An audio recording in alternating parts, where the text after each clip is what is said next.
సికింద్రాబాద్ అంటే ఎవ్వరికైనా యాదికొచ్చేది Secunderabad railway station. ఎవ్వలైనా ఎంతటోళ్ళైనా ఈ స్టేషన్‌కి పోయే రైలు ఎక్కుతుంటారు. అయితే ఈ రైల్వే స్టేషన్ అంతా పురాగా పాతగా అయిపోయింది కదా! ఇక దాని ఆలతు మార్చి కొత్త స్టేషన్ బిల్డింగ్ కడతందుకు రైల్వే వోళ్ళు ఇప్పుడు దాని 7 కాడ పునాదులతో సహా కూలగొడుతున్నారు.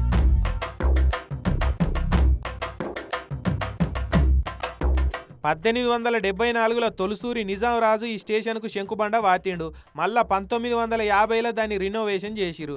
ఇక అప్పటి సంది చిన్న చిన్న రిపేర్లు చేయించుకుంటా ఇంతకాలం వెళ్ళదీసిరు. ఇప్పుడు ఇక ఇంకో 100 ఏళ్ళు బందోబస్తు ఉండేటట్టు కొత్తదిగా అట్టబోతున్నారు. అందుకే ఈ పాత కట్టడాలన్నింటినీ నేలమట్టం చేస్తున్నారు. ఇక జల్దిగానే కొత్త బిల్డింగ్ కడతారట. ఆ కట్టినాక కొత్త స్టేషన్ ఇగో ఇట్లుంటుందట. చూడురి మొత్తం 7 కాడ ఎయిర్పోర్ట్ లెక్కనే ఉన్నది కదా. ఇక అది కట్టినాక మన సికింద్రాబాద్ స్టేషన్ ఏనా అని పరిశాన్ అవుతారు అన్నట్టు. గా తీర్ల హైటెక్ అంగులతోటి స్టేషన్ను సింగారిస్తారట. కాకుంటే 150 ఏళ్ళ చరిత్ర ఉన్నది కదా. ఇక గంతడి బిల్డింగులను కూలగొట్టే వరకు చరిత్రకారులకు కొద్దిగా కలుక్కుమంటున్నది.